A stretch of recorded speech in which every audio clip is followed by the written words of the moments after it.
Vamos entrar para a chamada varíola dos macacos.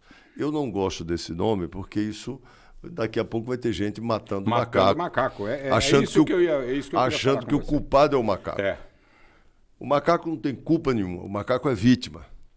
Como os seres humanos que estão desenvolvendo são vítimas. Vítima do quê? Vítima de um vírus que não está controlado. Esse vírus da chamada vacina dos macacos, que eu já disse que eu não gosto do nome, ele é muito menos agressivo do que o vírus da varíola humana. Da varíola humana. Primeiro, o índice de mortalidade dele é 10 vezes menor. Tá. Então, vamos dizer assim, para cada 10 vezes menor, não, são dois vírus. Tem um do ocidente da África e outro do oriente da África. Um de um lado, um do Congo, outro do outro lado. Um é mais agressivo do que o outro. O do Oriente é mais agressivo. Isso, os dados podem não estar precisos, nós estamos falando muito de memória, entendeu? Eu não estudei, não preparei, estou falando de memória, e como eu sou médico, eu conheço do assunto, não sou sanitarista, mas sou especialista em saúde pública. Saúde pública, né? Então, eu sou ginecologista. Então, eu estou falando do que eu tenho de conhecimento. Então, é o seguinte, nós temos esses dois vírus, que é chamado da varíola do macaco, eles são menos agressivos. O índice de transmissão dele é menos agressivo, ele tem um risco de transmissão menor e tem uma mortalidade muito menor do que a mortalidade do vírus humano da varíola. Como é a forma de transmissão? Então, é isso que eu ia te perguntar. Até agora, tudo que eu te falar agora, eu vou dizer até agora, porque não tem é uma coisa pesquisa. Que se conhece há pouco tempo, né? Não teve o impacto que está tendo agora, e uma parte desse impacto que está tendo agora, que é importante, é por conta da pandemia do Covid, que as pessoas estão atentas. Isso é uma coisa positiva para nós. Então, como é que ele se transmite? Transmite pelo contato direto do pus, da pústula com a pele e pela troca de fluidos, saliva, ou esperma, ou conteúdo vaginal, ou sangue, fluidos humanos. Então, não é uma doença sexualmente transmissível. Mas pode ser transmitida pelo transmitido pelo sexo. Tá. E ela ainda não chegou aqui na América de forma... Tem vários casos já do Brasil, mas ainda não chegou de forma assim, muito grande. Nós temos na Europa, nos Estados Unidos. E o que é importante? A ONU já chamou atenção, criou um estado de emergência para se tratar disso.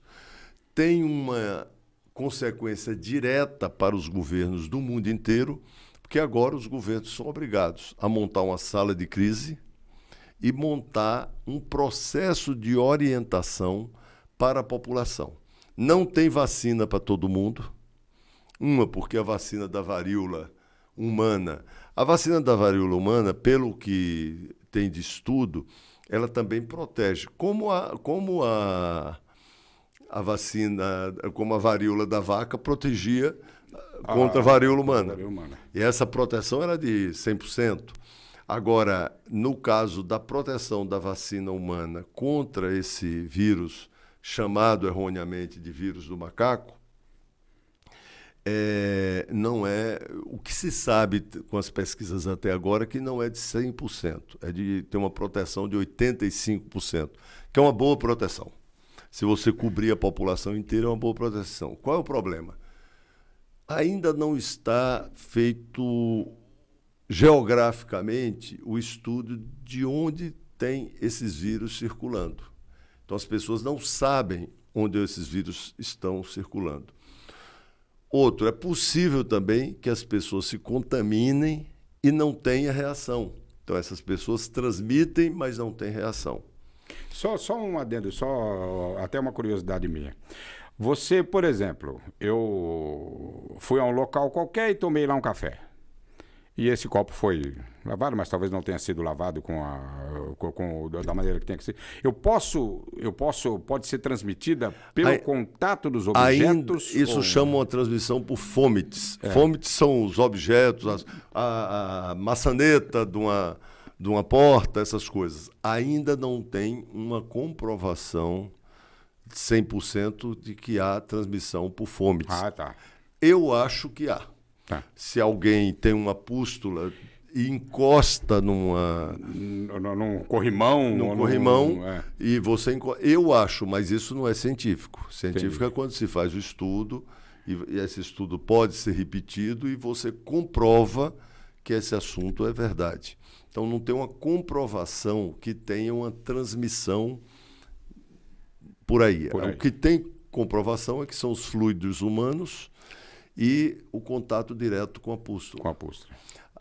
Provavelmente, no contato de um animal, do macaco com uma pessoa, transmitiu para os seres humanos. Ainda não tem a história natural desse vírus na humanidade. Como começou. Né? Vai aparecer coisas, nós vamos descobrir. O que tem até agora são coisas iniciais, mas já tem uma orientação clara da OMS. Eu falei ONU, se eu não me engano, falei errado. Da OMS, já tem uma orientação clara da OMS que chama a atenção dos governos e tem que se tomar medidas concretas. Tá, mas você... Eu acho que o governo brasileiro não pode, só para concluir, claro. Eu acho que o governo brasileiro não pode cometer os erros que for, independente de eleição. Nós não estamos aqui, eu sou pré-candidato, não estou falando como médico. O governo brasileiro não pode cometer os erros que cometeu na pandemia do Covid. Nós ainda não sabemos qual será o desdobramento desta... Aqui não tem endemia ainda, mas dos casos... Já há lugares que é endêmico o negócio. Não tem epidemia. Endêmico nós não sabemos se é, mas provavelmente na África, em alguns lugares, está endêmico. Mas no Brasil já tem casos. Se isso aumentar por um volume importante, isso vai virar uma epidemia. Se vai chegar a ser uma pandemia ou não, eu acho que o mundo tem experiência suficiente para conter e chegou a hora de produzir a vacina.